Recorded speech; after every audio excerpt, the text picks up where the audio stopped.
sérieux du yomb quoi parce que man je vais essayer d'analyser. Alors j'ai écouté. Pourquoi j'ai écouté? Parce que ça me permet de savoir de quoi il s'agit ak lan lay wax ak lan lay wut parce que je suis appelé à analyser pour comprendre.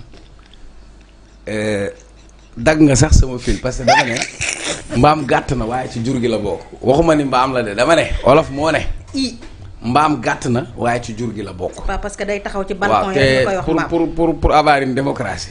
Il faut des démocrates. Il faut qu'on s'accepte. Qu'on accepte que les autres puissent exister. du dëgg. Et je crois que loolu moom mooy. sunu charme démocratie. Maintenant je l'avais dit avant sa sortie bi mujjee def. pour man daf ko raté parce que jour bi mu jàppoon mooy jour bi ñu ne journée du dialogue national. Avant ça j'étais là ak Serigne. J'ai dit moom dafa dem pour contrecarrer dialogue bi mais xam nga tey mu ngi doon taw buy taw nga ne da ngay fobeere da ngay sonal sa bopp par exemple. Au contraire mbiram bi c'était passé inaperçu donc en bon wolof date bi mu jàppoon. lu datam datu jaamur la jàppoon muy première chose beneen bi dafa am ay erreurs politiques yoo xam ni dafa jalonner son parcours et en politique les erreurs se paient cash.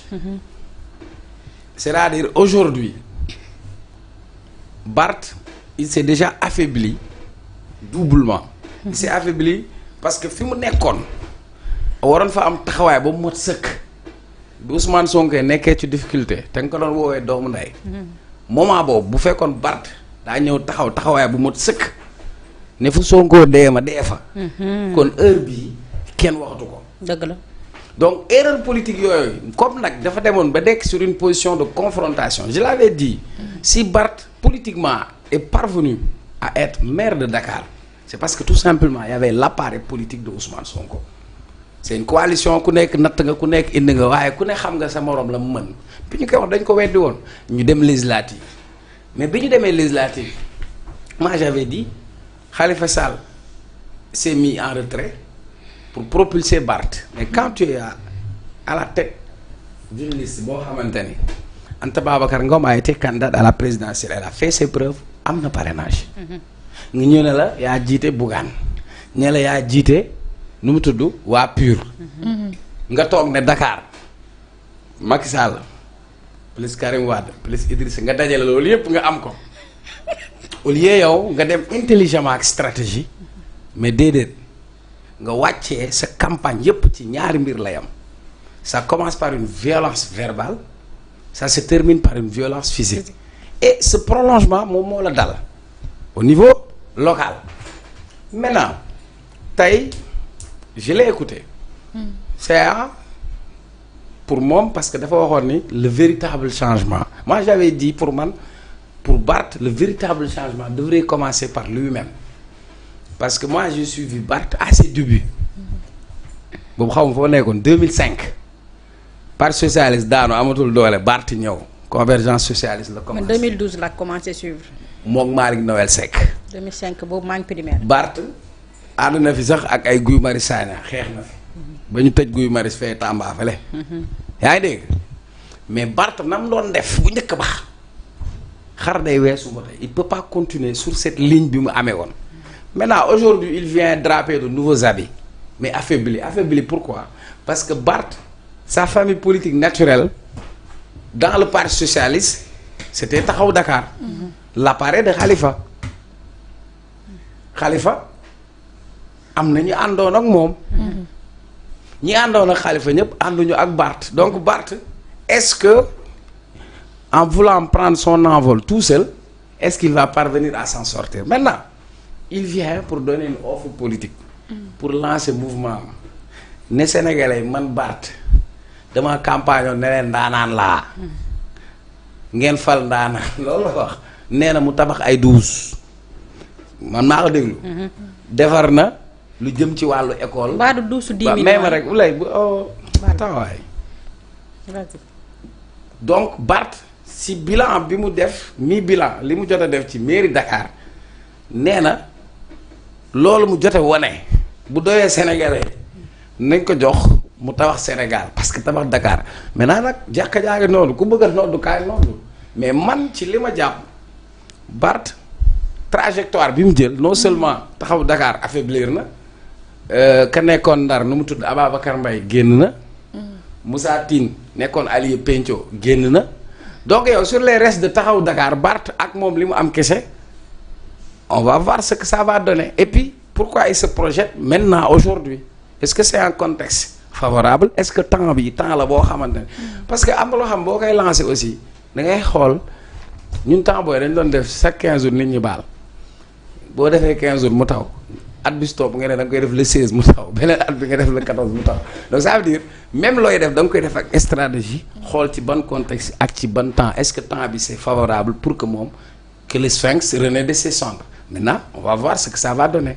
léegi nag ci ni mu waxee il a ses ambitions nationales. Maintenant quelqu'un qui n'a pas pu conquérir Dakar même avec des alliés comment il peut prétendre conquérir le Sénégal parce que loolu nag beneen débat la. oui projection la rek. foofu noonu su ma la nekkoon on a perçu ci déclaration bi. non man maa bokkuñ posture. amatul carrière politique bokkuñ posture. mais li nga expliqué noonu loolu lay signifier. man Ouleye. waaw kon baalal ma teg lii posture xam nga yow ban posture nga nekk. baalal ma teg yow posture bi nga nekk keneen du existé.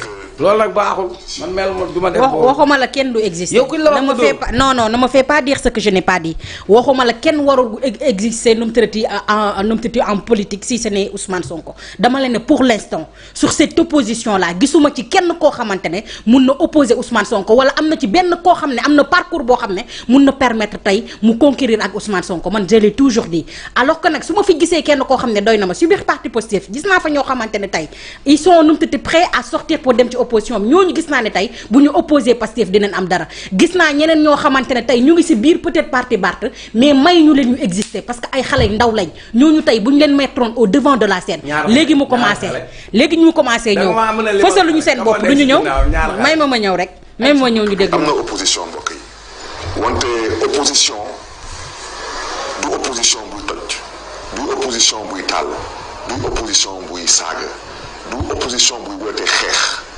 parce que lu am ba am mooy képp ku yeewu tey Sénégal dama ne képp ku gën ëllëgu Sénégal yow di nga xam en âme et conscience que lu fi am jëmul réew mi kanam donc lu fi des tey mooy joxante loxo mobiliser wu ba jëlee lu fi nekk ci jàmm ak salaam te yaakaar bu ma am mooy yàggatul parce que le Sénégal aujourd'hui est à la croisée des chemins et c'est la raison pour laquelle ñu leen di woo ci mouvement Sénégal bi ñuy bokk joxante loxo bokk benn ndey bokk benn baay waxtaanee Sénégal waxtaanee ëllëgu Sénégal te def ko te yàlla tax te foofu lay daanale mbokk yi maa ngi ñaan yàlla na yàlla saxal fii biir Sénégal jàmm yàlla na ñu yàlla yokkal su. amiin maman.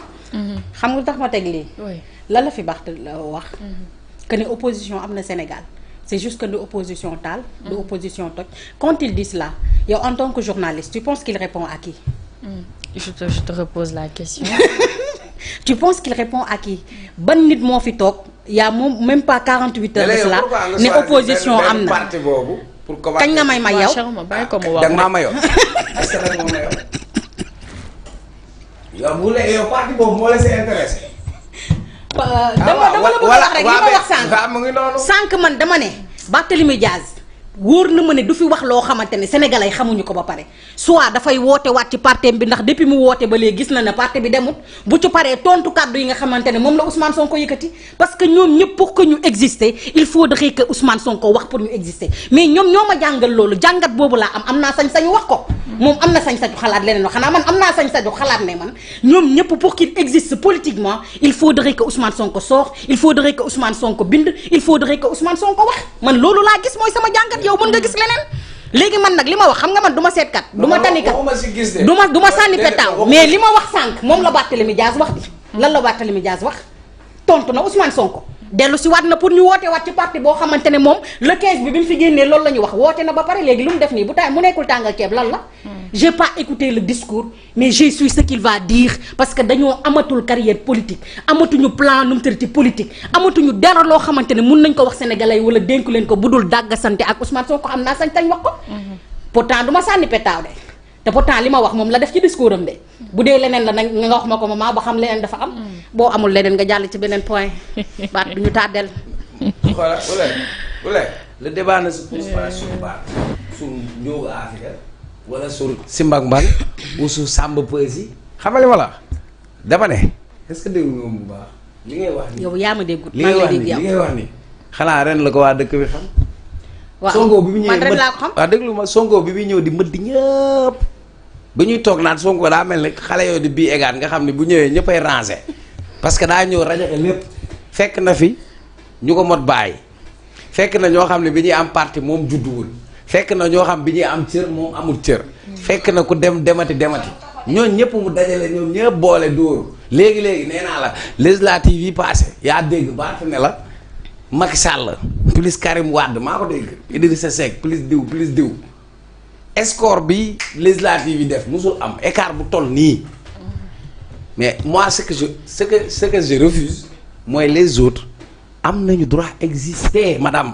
mais ils existent pas mais buñ la waxee rek nga ne les rares. non dama la ne ma ne la am naa droit ne pour l'instant Sénégal amaguñu opposition boo xam ne mun na poser opposition boo xam ne proposé wuñu dara maman dangaa mës a toog ñu ne la ñu mu tëdd Thierno Alassane Sall mu ngi def fee don de sang da nga koo mës a gis ñu ne ñu mu tëdd mu ngi defal li société bi keneen ak ñeneen gis nga boo amee parti politique dafa am activité de parti politique dafa am loo xam ne day am ay contribution yoo xam ne da nga koy def ci biir dëkk bi ak leneen mais yow parti politique boo xam ne yow tu n'existes que sur Facebook tu n'existes que sur des discours tu n'existes que sur des sites internet sur les plateaux télé parti politique boo xam ne duñ la gis nga organiser dara seen koñ wala sa gox wala sa quartier wala leneen et que nga foog ne yow toog bu Ousmane Sonko waxee nga tontu ko mais ñoom ñoo bëgg ñu leen di qualifier noonu man leen laa gis ci seen parti politique que saa yi su Ousmane génnee ci la ñuy exister envahir les plateaux télé nu mu tërati bind seen i textes sur Facebook nu mu tërati commencer exister politiquement et ça c'est pas ça qui fait de la politique. ça c'est nu mu tërati c'est faire de la politique archaïquement pour man loolu dafa dépassé. dafa changé bu njëkk ba la woon mais du léegi. d'accord très bien.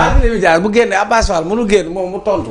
waaw ñii bu ñu bindee amuñu ñoom seen communication. mais dañuy yàqal seen bopp man am naa droit ne leen li ngeen di def nii c'est pas exister politiquement li ngeen di def nii amalu leen jëriñ amalu leen sens. et c'est yéen votre boo avis. demee ba nga xam ne gis nga nag nit waroo toog bañ seppi sa loxo ci ndab bi tey boo gisee PS daanu boo defee AFP daanu ak ñeneen mag yi ñoo toog bañ seppi seen loxo ci ndab bi parti yëpp ne këlëb daanu. tey mënatoo wax li nga xamante ne moom mooy nu mu tërati parti Abdoulaye Wade te pourtant parti bu mag la woon léegi est-ce que mënati nañ koo wax parce que niñ ko defee la au fait gis nga dafa am temps boo xamante ne dem bu jotee da ngay dem bu xale ci kanam ñu dem Barthélémy Dias mënatul am dara politiquement au Sénégal sama xalaat la am naa sañ-sañ wax ko yow nag boo gisee leneen nga wax ko man loolu laa gëm. C'est votre avis et on vous l'accorde.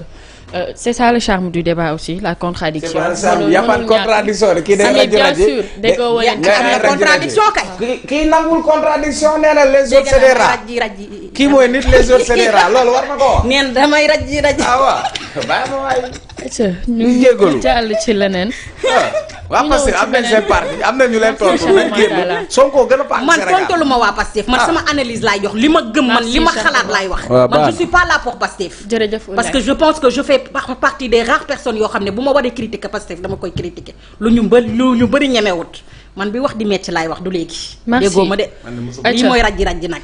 jërëjëf ñu jàll ci beneen ponk rapidement waxtu waa ngi dem te it ponk yi des na beneen ponk Ouleye